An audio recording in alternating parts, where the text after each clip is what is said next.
Bismillahirrahmanirrahim. Assalamualaikum warahmatullahi wabarakatuh. Pada kesempatan kali ini, kita akan membahas materi mengenai gerak pada tumbuhan. Tumbuhan juga melakukan gerak, meskipun gerak pada tumbuhan tidak menghasilkan perpindahan tempat. Gerak pada tumbuhan dilakukan oleh bagian tertentu dari tumbuhan, seperti ujung tunas, ujung akar, maupun daun.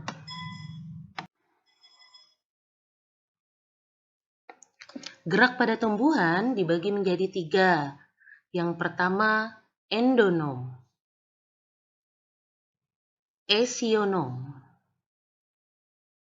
higroskopis. Mari kita simak penjelasan dari tiap-tiap gerakan berikut. Yang pertama adalah endonom.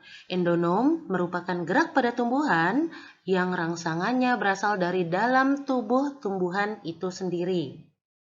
Contoh dari gerakan endonom adalah gerakan aliran sitoplasma di dalam sel pada tanaman hidrilla. Berikut contoh gambar tanaman hidrilla. Yang berikutnya, yang kedua adalah esionom. Esionom merupakan gerak pada tumbuhan yang rangsangannya berasal dari luar tubuh tumbuhan tersebut.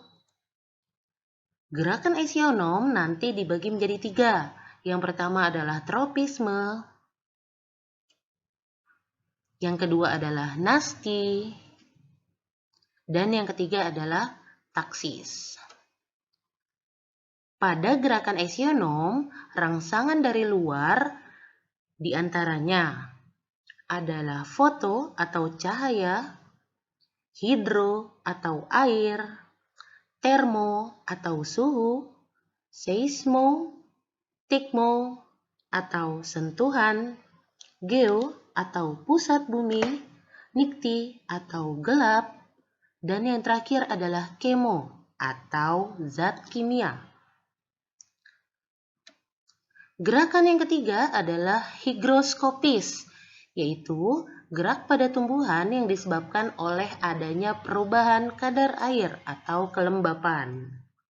Contoh dari gerakan higroskopis adalah pecahnya kulit buah polong-polongan atau lamtoro. Berikut adalah gambar dari tanaman lamtoro atau polong-polongan.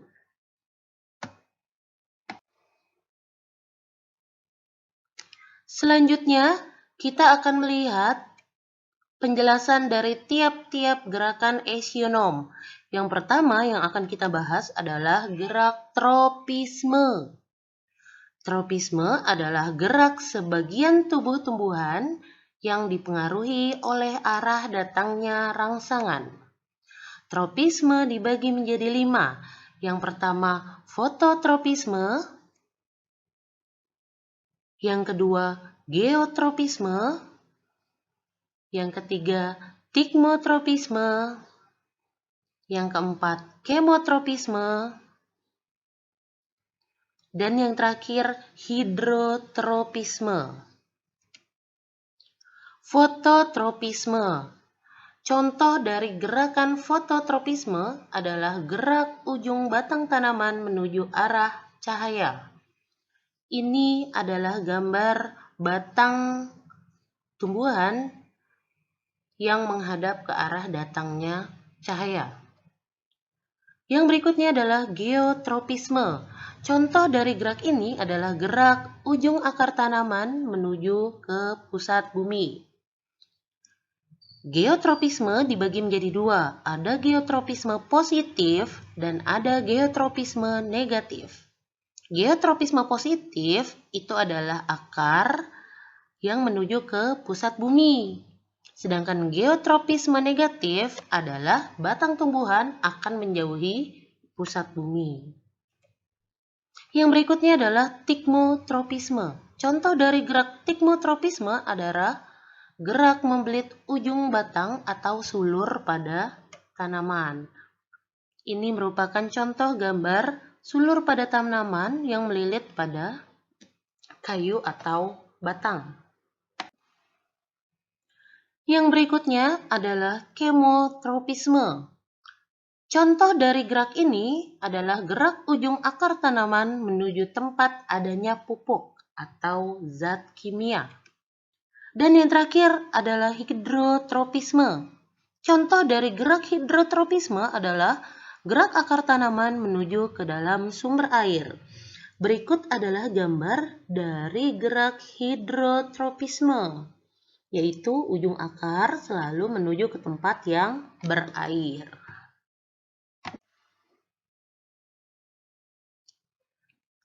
Gerak esionom yang kedua adalah nasti.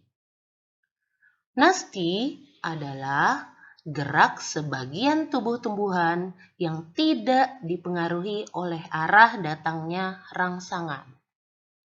Gerakan nasti dibagi menjadi 5. Yang pertama fotonasti, yang kedua seismonasti, yang ketiga niktinasti.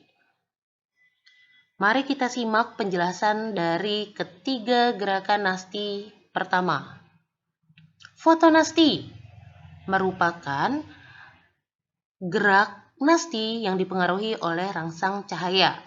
Contoh dari gerakan fotonasti adalah gerak membukanya bunga pukul 4 sore atau Mirabilis jalapa karena rangsangan cahaya.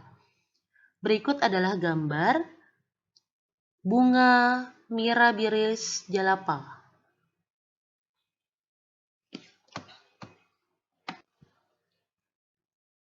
Bunga Mirabilis jalapa ini akan menguncup pada pagi hari.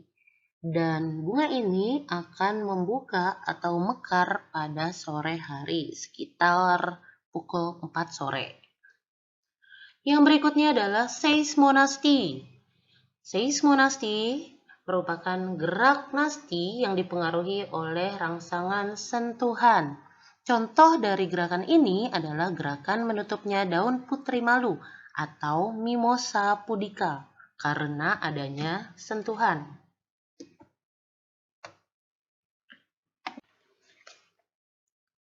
Ya, berikut adalah gambar dari tanaman putri malu.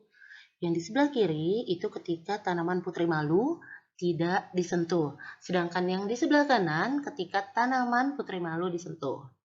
Ketika tanaman ini disentuh, maka tanaman ini akan menguncup. Kenapa tanaman ini bisa menutup? Karena ketika disentuh, tanaman putri malu akan kehilangan tekanan turgor, sehingga selnya pun ikut menguncup. Yang berikutnya adalah niktinasti. Niktinasti adalah gerak nasti yang diakibatkan oleh rangsangan gelap. Contoh dari gerak ini adalah menutupnya daun polong-polongan karena hari sudah gelap. Berikut adalah contoh dari tanaman polong-polongan. Ketika pagi atau sore hari, tanaman ini akan mekar. Sedangkan ketika malam hari, daun polong-polongan akan menutup atau menguncup.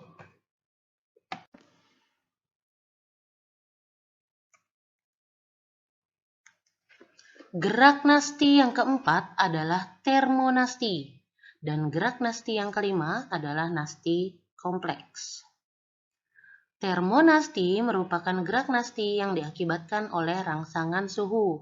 Contohnya adalah mekarnya bunga tulip ketika terjadi kenaikan suhu.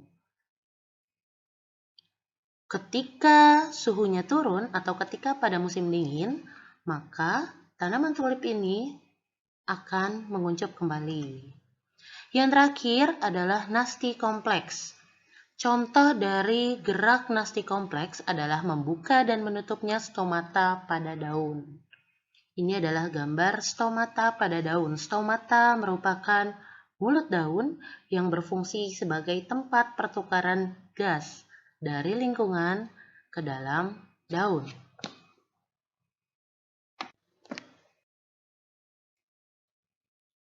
Gerak esionom yang ketiga adalah taksis. Taksis adalah gerak pindah seluruh bagian tumbuhan yang dipengaruhi oleh arah datangnya rangsangan. Gerak taksis dibagi menjadi 2. Yang pertama fototaksis, yang kedua kemotaksis.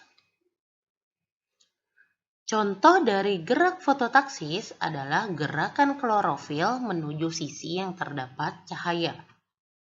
Contoh dari gerak kemotaksis adalah gerakan spermatozoa atau sel jantan menuju ke sel telur pada archegonium lumut.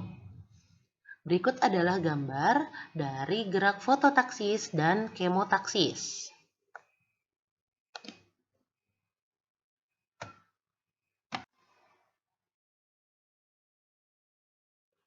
Sekian penjelasan mengenai sistem gerak pada tumbuhan.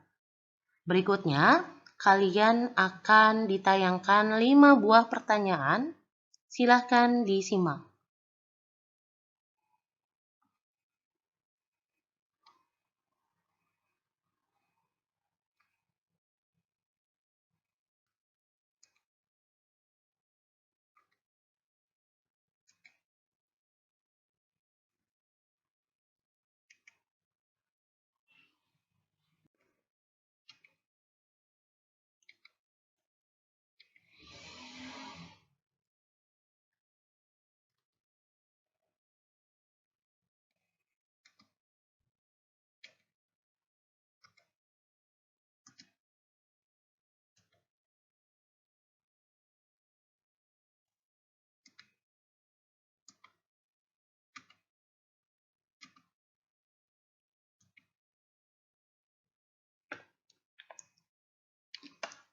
Ya, untuk materi sistem gerak pada tumbuhan cukup sekian. Terima kasih. Wassalamualaikum warahmatullahi wabarakatuh.